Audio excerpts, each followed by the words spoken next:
स्वागत, नमस्कार, बहुत बहुत आप सभी का। आज का मुद्दा है खून की कालाबाजारी।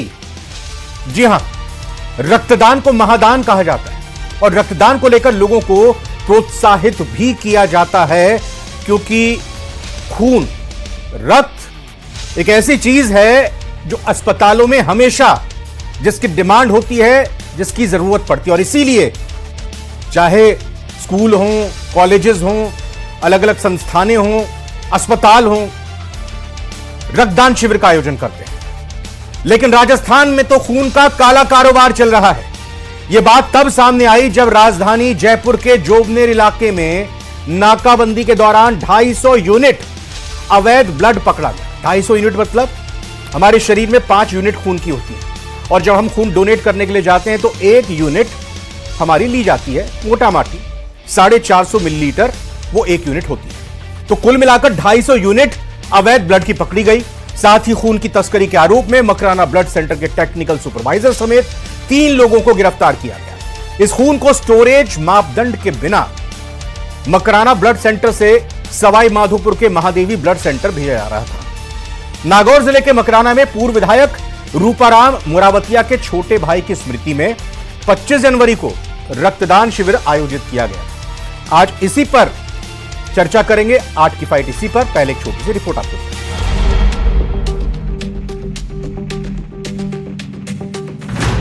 डोनेट किए खून का काला कारोबार।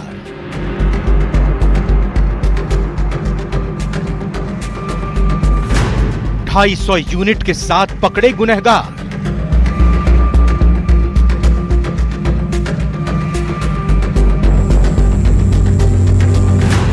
जरूरतमंदों के नाम पर गोरख धंधा।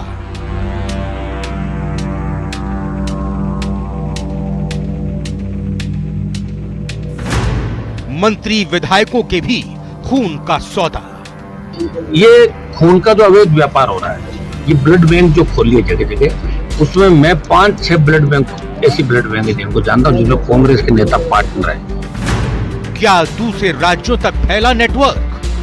ये लोग एक तो कोल्ड चेन मेंटेन नहीं कर रखा था इन लोगों ने, और इस मतलब अवैध रूप से इस ब्लड को ले जाया जा रहा था, ना इनके पास किसी प्रकार के दस्तावेज है।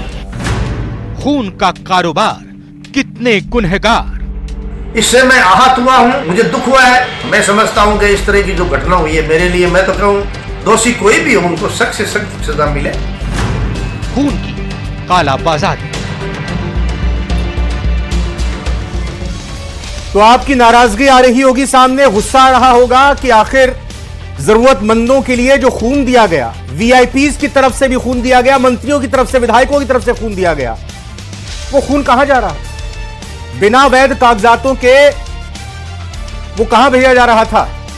और आपके मन में शंका भी होगी कि अगली बार आप अगर खून डोनेट करने की, रक्तदान करने की सोचेंगे, रक्तदान करेंगे, तो आपके मन में सवाल आएगा, यह सही जगह पहुंचेगा कि नहीं पहुंचेगा।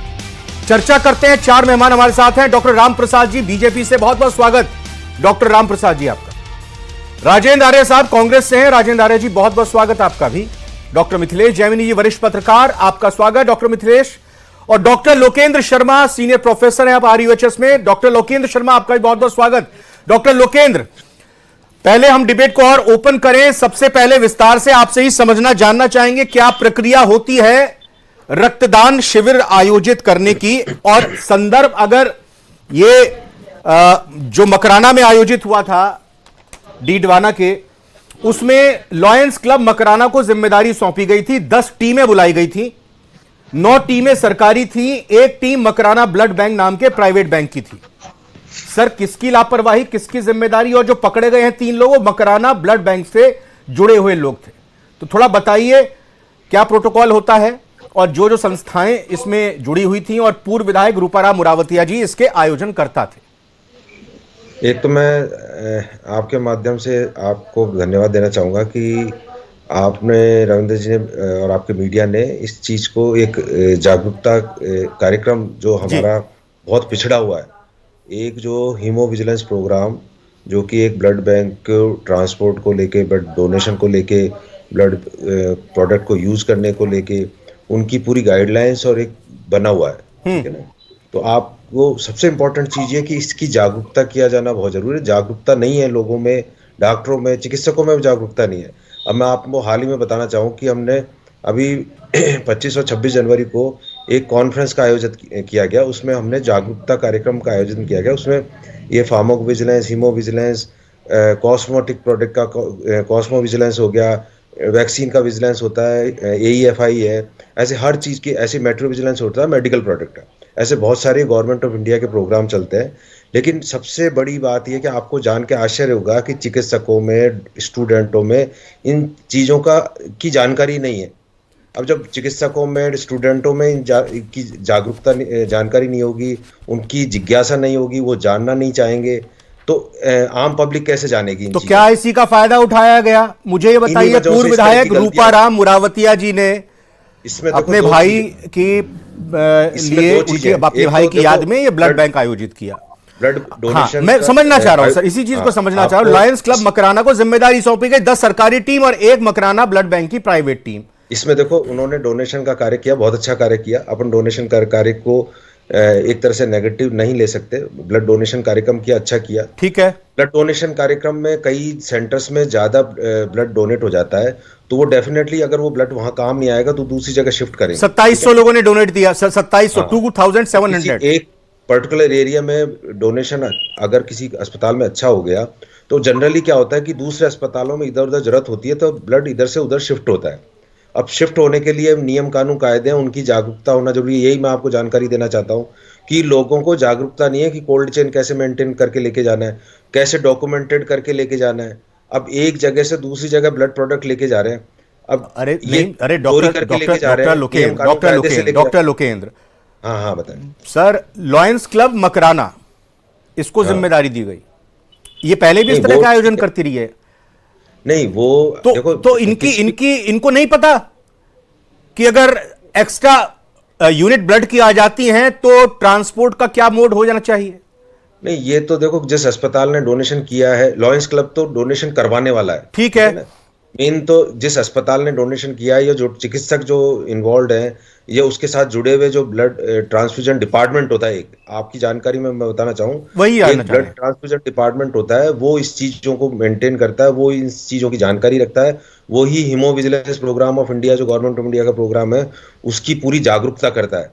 तो मेन इसमें क्या है, जानकारी, जागरूकता का अभाव है, इस वजह से इस तरह की गलती हुई। बिल्कुल, जागरूकता का अभाव है, जानकारी पूरी तरह से नहीं है। इसी का फायदा उठाकर डॉक्टर राम प्रसाद, ये खून ले जाया जा रहा था 255 यूनिट, कागजात नहीं थे, और हनुमान बेनीवाल ने कहा है कि सीबीआई से जांच होनी चाहिए, लोकसभा में इस मामले को उठाऊंगा।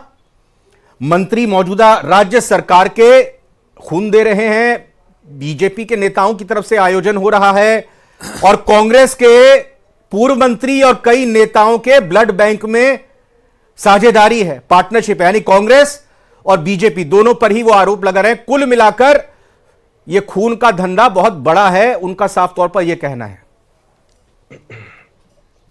देखो सर, आपने जो आज मुद्दा उठाया है, ये बहुत ही अच्छा एक मुद्दा, संवेदनशील मुद्दा है, जो मनुष्य जीवन को तार तार करने वाला मुद्दा है।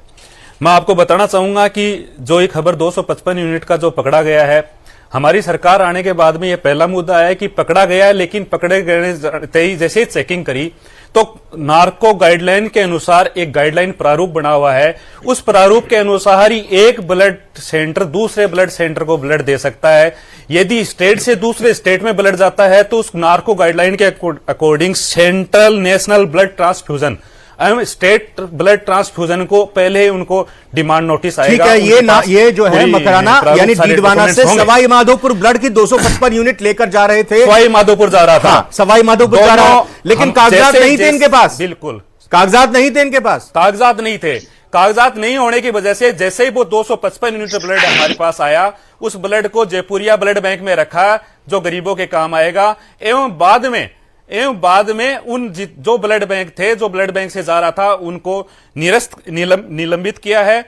इसी प्रकार से भजनलाल जी की जब सरकार बनी थी तो इस सरकार में एक अभियान चालू किया था। मैं इस पर आता हूं, लेकिन पीछे की बात नहीं छूटनी चाहिए। डॉक्टर राम प्रसाद, उस अभियान में क्या किया था? अगर नाकेबंदी के दौरान, अगर नाकेबंदी के दौरान ये 255 यूनिट, ये 3 लोग नहीं पकड़े जाते तो ये खून कहां जा रहा था?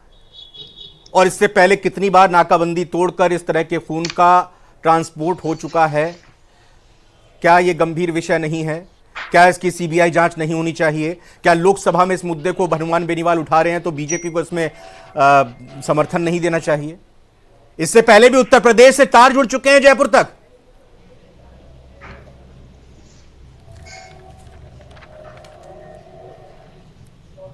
बोलिए राम जी।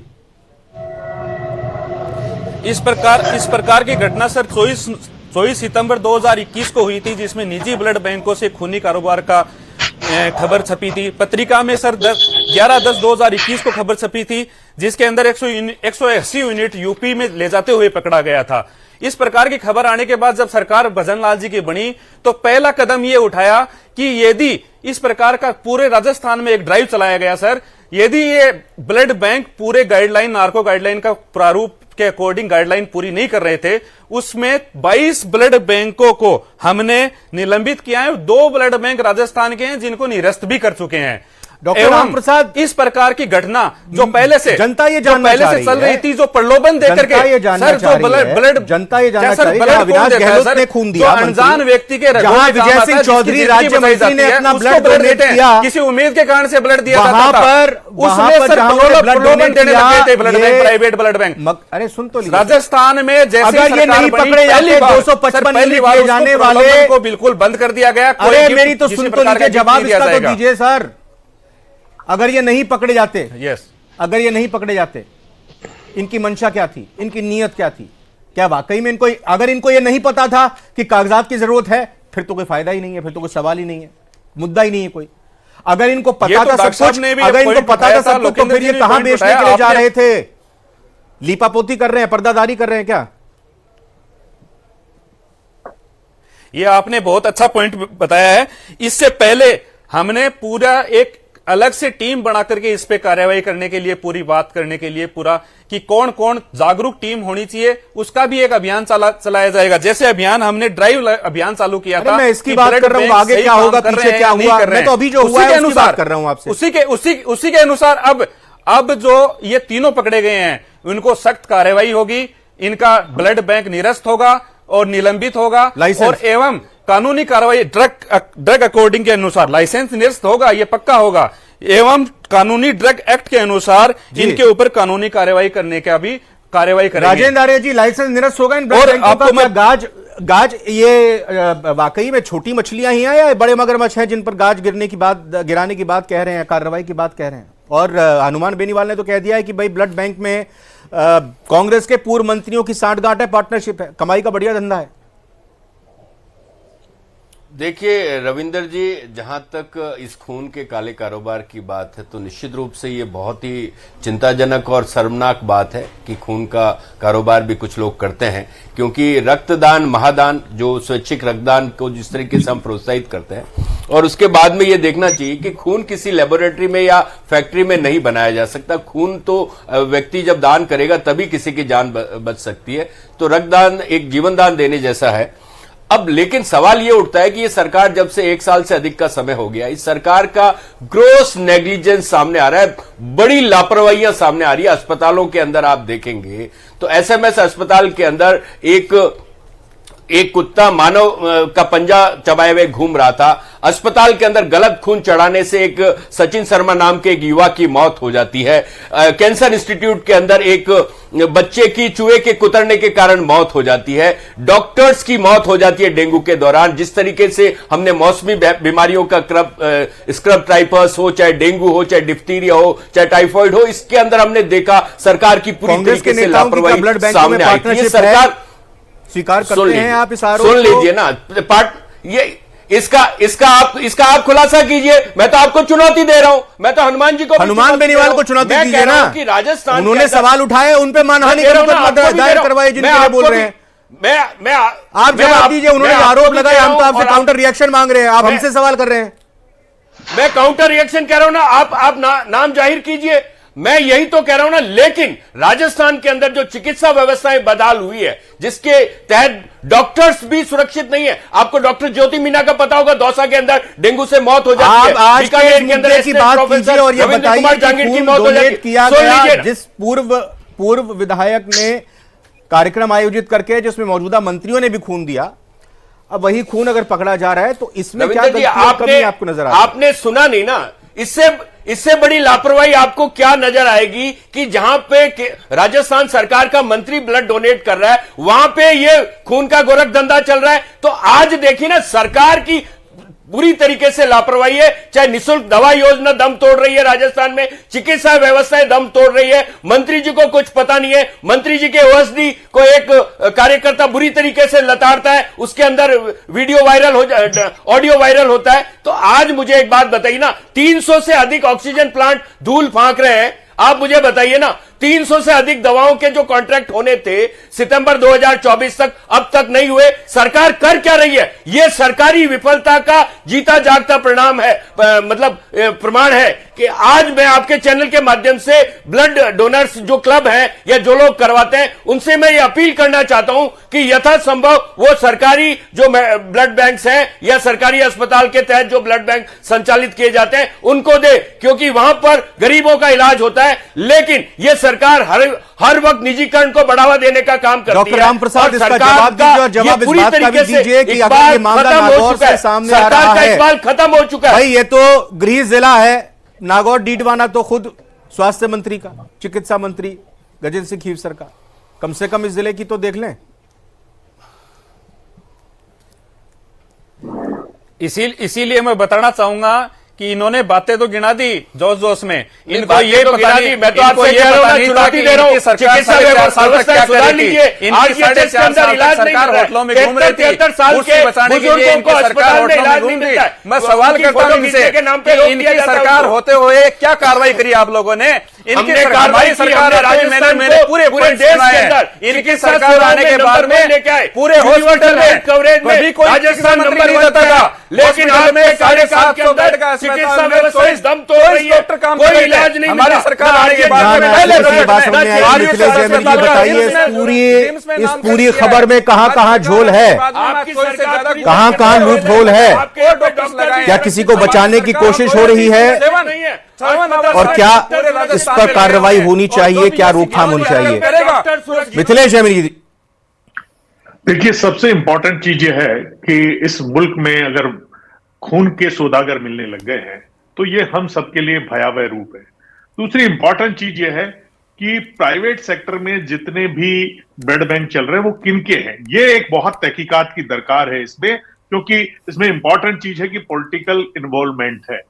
और सबसे महत्वपूर्ण बात है कि रूपाराम मुरावतिया जैसा इमोशनल आदमी, उसके भाई की स्मृति में रक्तदान आयोजित होता है और वहां विजय सिंह जैसा एक डेड ऑनेस्ट और पॉलिटिकली ऐसे लोग होते नहीं है, इमोशनल आदमी, उनके ब्लड को अगर बेचा गया है तो ये शर्मसार करने वाली घटना है। और सबसे इंपॉर्टेंट चीज है कि जो जितनी भी गाइडलाइंस एमसीआई ने, मेडिकल विशेषज्ञों ने बनाई, उनको फॉलो कौन करता है? मैं दावा करता हूं इस डिबेट में आप सरकारी जिनका ब्लड बैंकों में जाके हालत देखिए, चाय पीते हुए ब्लड को पकड़ा देते हैं। यानी कोई सफाई अगर मिल जाए आपको, आज मैं दावे के साथ कह रहा हूं इस डिबेट में, मैं डिबेट करना बंद कर दूंगा, क्योंकि मैं अस्पतालों में धक्के खा चुका हूं, मैं जाता रहता हूं, गांव के लोग आते हैं, कितनी गंदगी रहती है, कैसे वो चाय पीते हुए ब्लड पकड़ा देते हैं, कैसे उन ब्लड को सही तरीके से मिलान तक नहीं कराते हैं, जिसका ऑपरेशन होता है उसको तो फुर्सत ही नहीं होती, उसको जो पकड़ा देते हैं चढ़ा देते हैं। और उस हादसे में हमने सचिन शर्मा को खोया। तो ये जो हादसे हैं ये बता रहे हैं कि पूरे मेडिकल सिस्टम की रिवाइव करने की दरकार है। गुजरलाल जी आगामी बजट में कोचिंग सेंटरों पर कमान कसने के लिए नया एक्ट लेके आ रहे हैं। मैं कह रहा हूं ऐसा एक्ट लाइए ना कि मैंने अगर ब्लड डोनेट किया तो ऑनलाइन मुझे दिखे कि मेरा आपने एक बात कही मिथिलेश जी, कि ये पता करना पड़ेगा, ये पता करना चाहिए कि जो प्राइवेट ब्लड बैंक हैं उसमें किसकी हिस्सेदारी है। ये मुझे बताइए पॉलिटिकली क्या इंटरेस्ट है प्राइवेट ब्लड बैंक में अपनी हिस्सेदारी करने का? देखिए, पॉलिटिकली आपको पता प्लेटलेट्स कितने महंगे बिकते हैं जब डेंगू होता है, एक बहुत बड़ा कारोबार है। मतलब राजनेता ये सब काम करते हैं, ये सारे काम होते हैं। और आज से नहीं, 2021 में जब यूपी की एसटीएफ आई थी तब ये खुलासे हो चुके थे, लेकिन वो पर्दा डल गया क्योंकि वो कोरोना का खौफ चल रहा था। और कोरोना में जो वेंटिलेटरों में खरीद में और जो मास्क खरीद में जो घोटाले हुए किसी से छुपे हुए नहीं है। तो उत्तर प्रदेश राजस्थान में क्यों आए? मध्य प्रदेश, हरियाणा, पंजाब और बाकी जगहों पर क्यों नहीं गए? राजस्थान क्यों इतना राजस्थान में दान करने की प्रवृत्ति ज्यादा है, रक्तदान करने को एक बहुत बड़ा पुनीत कार्य मानते हैं। तो ये तो धोखा हो रहा है अगर इस तरह से रक्तदान करने वाले लोगों के खून को बेचा जा रहा है। जयपुर में एक बाबूलाल कांकरेलिया है, आमेर के पास रहते हैं, वो अपने जीवन में 100 से ज्यादा बार रक्तदान कर चुके हैं। ऐसे हमारे कई दीवाने हैं जो रक्तदान करके लोगों की जिंदगी बचाना चाहते हैं। तो इंपॉर्टेंट चीज यह है कि उसमें अब भजनलाल जी को चाहिए कि बजट सत्र में ऐसे एक्ट बनाए कि मैंने अगर रक्तदान किया तो मेरा ऑनलाइन दिखे, मुझे फिर पैसे नहीं देने पड़े, क्योंकि मैं इसी जोश में तो रक्तदान कर रहा हूं, मुझे या मेरे परिवार को जरूरत पड़ेगी तो रक्तदान मिल जाएगा, वह रक्त वापस मिल जाएगा। लेकिन हालत यह है कि तब आपको पैसा देना पड़ेगा। हनुमान बेनीवाल ने कहा है सीबीआई जांच होनी चाहिए, पार्लियामेंट में मुद्दे को उठाऊंगा। क्या वो राजनीति कर रहे हैं इस मुद्दे पर या वाकई में ऐसा होना चाहिए? देखिए, रूपाराम जी के और हनुमान बेनीवाल के रिश्ते कितने गहरे हैं, चाहे पार्टियां आपस में हो, सबको पता है। ऐसे इमोशनल आदमी जो विधानसभा में बोलते बोलते तेजा गा देते थे, जो आदमी बिल्कुल इमोशनल हो, उसके साथ इतनी बड़ी चीट हुई है। जो आदमी वाकई ईमानदार है, वाकई इमोशनल आदमी है, मैं पॉलिटिक्स में उनको बरसों से जानता हूं, रूपाराम मोरावतिया को, उन जैसा इमोशनल आदमी मैंने नहीं देखा। सीबीआई जांच होनी चाहिए, जो मांग रखी बिल्कुल होनी चाहिए, और इसमें कई इन्वॉल्व हैं। मैं भी दावे के साथ राजेंद्र आर्य जी, सीबीआई जांच होनी चाहिए, गली में समर्थन करते हैं आप भी क्या? देखिए रविंदर जी, सीबीआई जांच हो, चाहे एसीबी की जांच हो, चाहे किसी की भी हो, हम तो तमाम जांच के लिए कह रहे हैं ना। हम तो यही कह रहे हैं कि सरकार के बनने के बाद में राजस्थान की चिकित्सा व्यवस्थाएं दम तोड़ रही है। मैं लगातार आपके चैनल के माध्यम से ये बात कह रहा हूं, क्योंकि आरयूएचएस के अंदर नर्सिंग का पेपर भी लीक हुए, 3 पेपर लीक हुए। तो इस सरकार का इकबाल खत्म हो चुका है। हमारा जालोर के अंदर जो निर्माणाधीन बड़ा सवाल मेडिकल कॉलेज था, उसको भी सरकार ने रोक दिया। मैं आपको कह रहा हूं ना, सरकार का इकबाल जा रहा है, चिकित्सा व्यवस्था चौपट हो गई है, सरकार का इकबाल खत्म हो चुका है। सबसे बड़ा सवाल किया है कि सरकार दवा मिल रही है, 5 साल में आयुष दवाई मिल रही है, कहीं पे दवाई नहीं मिल रही है, कहीं इलाज नहीं लिया था। अस्पताल सरकार आते अस्पतालों में भेज दिया, दौरा किया और निजी अस्पतालों में लूटा जाता है उनको। चिरंजीवी स्वास्थ्य बीमा योजना में इलाज बने हो रहा है, मरीजों का एक आशंका और जाहिर की गई है। मैं डॉक्टर सीधा लोकेंद्र जी के पास जाऊंगा। डॉक्टर लोकेंद्र, एक बात और कही गई कि भाई जो खून डोनेट किया जाता है फिर उसमें नमक डालकर, भाई ये बात हनुमान बेनीवाल ने कही है, कुछ केमिकल्स डालकर, रसायन डालकर उसको कुछ अलग तरीके से करके फिर वो चढ़ाया जाता है जो हानिकारक होता है। क्या खून में मिलावट भी की जाती है, की जा सकती है, और वो कितना घातक और जानलेवा होगा किसी को अगर वो चढ़ा दिया जाए तो? मैं तो एक आपको जानकारी में कहना चाहूंगा कि ये सब इस तरह के बातें जो है ना बहुत गलत है। इस तरह की बातें प्रचारित करना बहुत गलत सूचना देना है। ओके। एक तो सबसे बड़ी चीज ये है कि किसी का भी खून चढ़ाते हैं तो वो सील पैक होता है, वो ठीक है ना, खून जो उसमें जाता है, और वो उसमें बाहर की गंदगी से, चाहे कि हाथ से या किसी भी चीज से कोई फर्क नहीं पड़ता उसमें। दूसरी चीज ये है कि अगर जरा सा भी खून अगर इधर उधर चढ़ जाए किसी के लिए, जैसे कि अभी इन्होंने कहा कि इसका खून तो चढ़ते आदमी की मौत हो जाती है।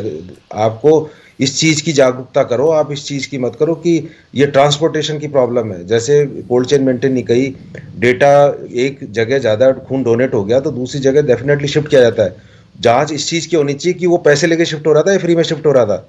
शिफ्ट तो सब जगह होते हैं, एक अस्पताल में खून ज्यादा डोनेट हो गया। इसकी जांच डॉक्टर रामप्रसाद, इसकी जांच में क्या निकला कि ये पैसे देकर शिफ्ट हो रहा था या बिना पेपर के जानकारी के भाव में शिफ्ट हो रहा था? इसके बारे में आपके पास जवाब है डॉक्टर रामप्रसाद? ये देखो रूटीन प्रोसीजर अस्पताल के। रामप्रसाद जी, अस्पताल में ज्यादा पाया गया है कि नार्को गाइडलाइन के अकॉर्डिंग ये बिल्कुल प्रारूप के अकॉर्डिंग नहीं था।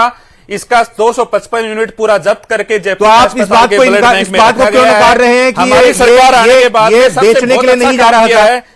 आप इस दावे को कैसे खारिज कर रहे हैं कि बेचने के लिए नहीं जा रहा था? ये दूसरे ब्लड बैंक में कमी थी इसलिए जा रहा था, लेकिन ये तो बीच में बोलते रहते हैं, इनको पता ही नहीं था हम बोल क्या रहे हैं, ये बोल क्या रहे हैं, इनको कोई पता नहीं रहता है।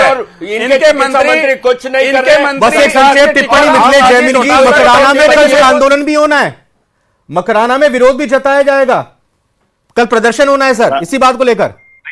देखिए, नागौर इमोशनल जगह है और नागौर राजस्थान की राजनीति का केंद्र है। अगर वहां के लोगों के साथ चीटिंग हुई है, उनके रक्त के साथ खिलवाड़ हुई है और विजय सिंह मंत्री की मौजूदगी में उनका ब्लड चढ़ा बेचने गया है, तो निश्चित रूप से आंदोलन होना चाहिए और सरकार को खून का बलिदान देने वाली राजस्थान की धरती है और खून दान करने में पीछे कभी नहीं हटते हैं, खून देने में कभी पीछे नहीं हटते हैं। लेकिन अगर इस खून के साथ किसी ने नमक हलाली कर दी, गद्दारी कर दी और वो अगर बच निकला तो फिर जनता कभी माफ नहीं करती। चारों मेहमानों का बहुत बहुत शुक्रिया। उम्मीद है कि कार्रवाई होगी ठोस, और जो भावनाओं को आहत किया गया है उसके लिए खेद भी व्यक्त किया जाना जरूरी है। फिलहाल आज की फाइट में आज